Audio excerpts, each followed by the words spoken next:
दोस्तों नमस्कार। और आज हम पढ़ते हैं हिंदी साहित्य के इतिहास के महत्वपूर्ण प्रश्न। 252 वैष्णव वार्ता के लेखक का नाम बताइए। 252 वैष्णव की वार्ता के लेखक कौन है? इसके लेखक हैं गोकुलनाथ। गोकुलनाथ की रचना है। 84 वैष्णव की वार्ता के लेखक का नाम बताइए। 84 वैष्णव की वार्ता के लेखक कौन है? बहुत ही शानदार प्रश्न, और ये भी गोकुलनाथ की रचना है। लल्लूलाल ने किस ग्रंथ की रचना की? लल्लूलाल ने कौन से ग्रंथ की रचना की थी? प्रेम सागर की रचना की थी लल्लूलाल ने। शकुंतला नाटक को किसने लिखा था? तो ये लिखा था राजा लक्ष्मण सिंह ने। भाई वो संस्कृत का नाटक अभिज्ञान शाकुंतलम है, और ये शकुंतला नाटक है, हिंदी में लिखा गया था, और ये राजा लक्ष्मण सिंह ने लिखा था। हिंदी में व्याख्यात्मक आलोचना किसने प्रारंभ किया? व्याख्यात्मक आलोचना को किसने प्रारंभ किया था हिंदी में? तो हिंदी में व्याख्यात्मक आलोचना को प्रारंभ करने वाले थे आचार्य रामचंद्र शुक्ल। आचार्य रामचंद्र शुक्ल ने हिंदी में व्याख्यात्मक आलोचना को प्रचलित किया। शुक सागर ग्रंथ के रचयिता का नाम बताइए। मुंशी सदाशिवलाल ने शुक सागर ग्रंथ के रचनाकार कौन है? मुंशी सदाशिवलाल। हिंदी के प्रथम आलोचक का नाम बताइए। हिंदी के प्रथम आलोचक कौन माने जाते हैं? वे माने जाते हैं चौधरी बद्री नारायण प्रेमचंद को हिंदी का प्रथम आलोचक माना जाता है। पद्म पुराण के रचयिता का नाम बताइए। पद्म पुराण और इसके रचयिता पंडित दौलत राम हैं, पद्म पुराण के रचयिता। आदिकाल का नाम संधिचारण काल किसने दिया? तो ये डॉक्टर राम कुमार वर्मा ने दिया था। आदिकाल का नाम संधिचारण काल डॉक्टर राम कुमार वर्मा ने। आदिकाल को सिद्ध सामंत काल किसने कहा? आदिकाल को सिद्ध सामंत काल कहने वाले थे राहुल सांकृत्यायन। राहुल सांकृत्यायन ने कहा था आदिकाल को सिद्ध सामंत काल। हिंदी के प्रथम चंपू काव्य का नाम बताइए। राहुल वेल है हिंदी का प्रथम चंपू काव्य। कौन सा है? राहुल वेल। नासिकेतोपाख्यान की रचना किसने की? नासिकेतोपाख्यान की रचना सदल मिश्र ने की थी। नासिकेतोपाख्यान की रचना।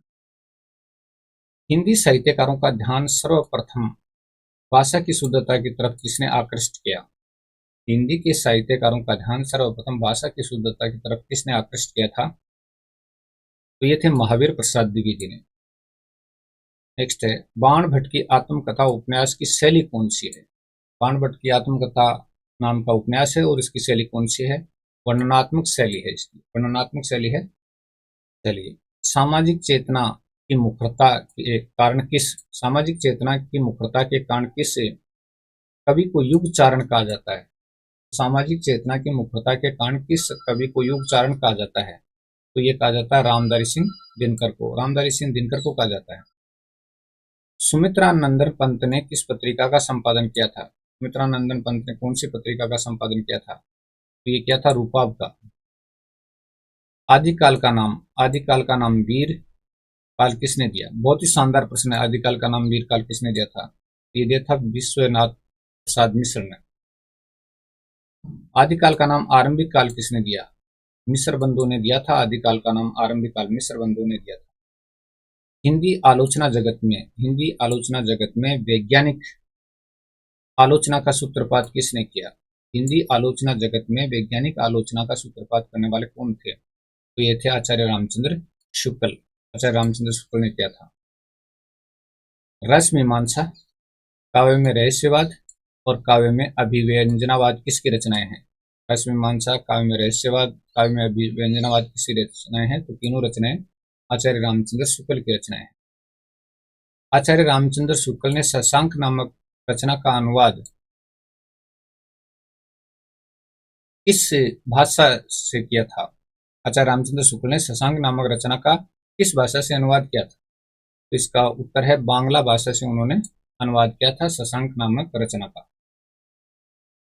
आचार्य रामचंद्र शुक्ल ने विश्व प्रपंच नामक रचना का अनुवाद किस भाषा से किया? विश्व प्रपंच नामक रचना का अनुवाद किस भाषा से किया था? तो किस प्रकार का ग्रंथ है? ये अंग्रेजी की अनुदित रचना है तथा ये उनका दर्शन ग्रंथ है। तो अंग्रेजी से अनुदित रचना है और ये उनका दार्शनिक ग्रंथ है। रामचंद्र शुक्ल ने किसकी जीवनी लिखी? रामचंद्र शुक्ल ने किसकी जीवनी लिखी थी? श्री राधा कृष्णदास जी की जीवनी लिखी थी आचार्य रामचंद्र शुक्ल। आचार्य रामचंद्र शुक्ल ने लाइट ऑफ एशिया नामक पुस्तक का अनुवाद किस भाषा में किया? आचार्य रामचंद्र शुक्ल ने लाइट ऑफ एशिया नामक पुस्तक का अनुवाद किस भाषा में किया? ब्रज भाषा में किया तथा उनका नाम रखा बुद्ध चरित्र। लाइट ऑफ एशिया का अनुवाद उन्होंने ब्रज भाषा में किया और उसका नाम रखा था बुद्धचरित। प्रजा हितैषी नामक अखबार किसने निकाला था? ये राजा लक्ष्मण सिंह ने निकाला था 1918 में। प्रजा हितैषी नामक अखबार निकाला था। नई कहानी आंदोलन का प्रमुख अग्रदूत किसे माना जाता है? नई कहानी आंदोलन का प्रमुख अग्रदूत मोहन राकेश को माना जाता है। हिंदी और उर्दू का दोआब किसे कहा गया है? तो ये शमशेर बहादुर सिंह को कहा गया है हिंदी और उर्दू का दोआब। विकलांग सरदा के दौर रचना के रचनाकार का नाम बताइए। विकलांग सरदा के दौर रचना के रचनाकार हरिशंकर परसाई हैं और 1982 में साहित्य अकादमी पुरस्कार मिला था इस रचना के लिए इनको। ठीक है। शमशेर बहादुर सिंह ने किसका संपादन किया? हिंदी उर्दू कोश का संपादन किया था शमशेर बहादुर सिंह ने हिंदी उर्दू कोश का संपादन किया था। हिंदी में मुक्त छंद के प्रणेता के रूप में किसको माना जाता है? हिंदी में मुक्त छंद के प्रणेता के रूप में किसको माना जाता है? तो सूर्यकांत त्रिपाठी निराला को माना जाता है हिंदी में मुक्त छंद के प्रणेता के रूप में।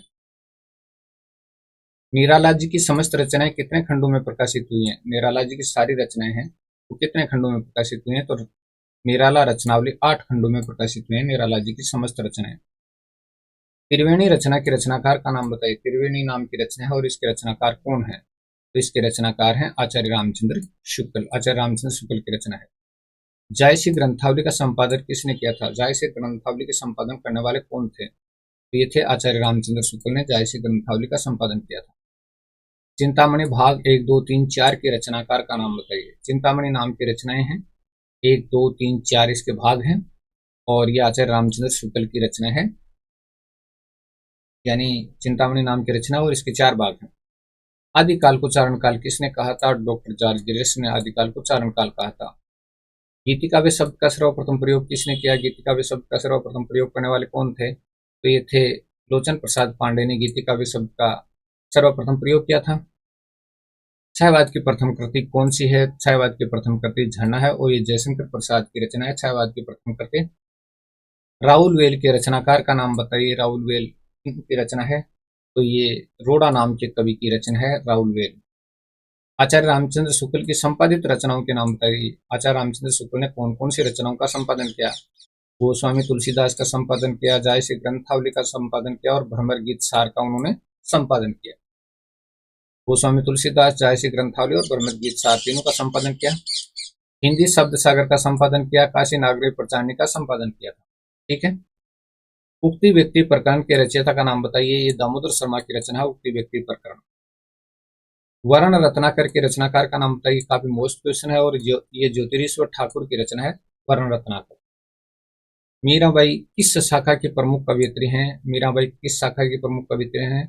कृष्ण भक्ति शाखा की प्रमुख कवयित्री हैं मीराबाई। मीराबाई की भक्ति भावना किस भाव की है? मीराबाई की भक्ति भावना किस भाव की है? ये माधुर्य भाव की है भक्ति भावना। कौन से भाव की? माधुर्य भाव। मीराबाई की गीतों के संकलन का क्या नाम है? गीतों के संकलन का नाम है पदावली। ठीक है। गणानंद की रचना का भी नाम पदावली है और मीरा के गीतों के संकलन का नाम भी क्या है? पदावली है। मीराबाई के पदों की भाषा कौन सी है? मीराबाई के पदों की भाषा कौन सी है? राजस्थानी मिश्रित ब्रज भाषा है मीराबाई के पदों की भाषा। नरसिंह जी को मायरो, गीत गोविंद की टीका और मीराबाई का मल्लार। नरसिंह जी को मायरो, गीत गोविंद की टीका, मीराबाई का मल्लार, राग सोरठ के पद और मीरा के पद की रचना किसने की? तो इन रचनाओं की रचनाकार कौन थी? तो मीराबाई ने की थी। मुक्तिबोध उपन्यास के उपन्यासकार का नाम बताइए। ये जैनेन्द्र कुमार का उपन्यास है मुक्तिबोध। इनका जैनेन्द्र कुमार का। सहज साधना रचना के रचनाकार का नाम बताइए। सहज साधना रचना है और इसके रचनाकार कौन है? आचार्य जरी प्रसाद द्विवेदी की रचना है सहज साधना। संदेश राशक का संपादन किसने किया था? संदेश राशक का संपादन करने वाले कौन थे? आचार्य जरी प्रसाद द्विवेदी ने संदेश राशक का संपादन किया था। संक्षिप्त पृथ्वीराज रासो का संपादन किसने किया? संक्षिप्त पृथ्वीराज रासो का संपादन करने वाले कौन थे? तो ये आचार्य हजारी प्रसाद द्विवेदी थे जिन्होंने संक्षिप्त पृथ्वीराज रासो का संपादन किया। सूर्यकांत त्रिपाठी निराला की प्रथम कविता कौन सी है? जूही की कली है। जूही की कली सूर्यकांत त्रिपाठी निराला की प्रथम कविता। जयशंकर प्रसाद की प्रथम काव्य कृति कौन सी है? उर्वशी है। ये देखिएगा, उर्वशी नाम की जयशंकर प्रसाद की प्रथम काव्य करती है, और उर्वशी नाम की रामधारी सिंह दिनकर की रचना भी है, जिसको ज्ञानपीठ पुरस्कार मिला। इसका मतलब यह है कि उर्वशी नाम की दो रचनाएं थी, लेकिन एक प्रसिद्ध है, एक प्रसिद्धि से दूर हो गई। ठीक है। जयशंकर प्रसाद की प्रथम छायावादी काव्य कृति कौन सी है? तो ये झरना है। हिंदी में हिंदी साहित्य का इतिहास सबसे पहले किसने लिखा? हिंदी में हिंदी साहित्य का इतिहास सबसे पहले किसने लिखा? तो ये लिखने वाले थे शिव सिंह सेंगर। शिव सिंह सेंगर ने लिखा था हिंदी में हिंदी साहित्य का सबसे पहले इतिहास, और यह था शिव सिंह सरोज। हिंदी साहित्य का आधा इतिहास इसने लिखा है, ये सुमन राजे ने लिखा हिंदी साहित्य का आधा इतिहास। दोस्तों, आज का ये छोटा सा वीडियो आपको कैसा लगा? अच्छा लगा तो लाइक शेयर सब्सक्राइब कमेंट करें, जरूर करें, बिल्कुल करें जी।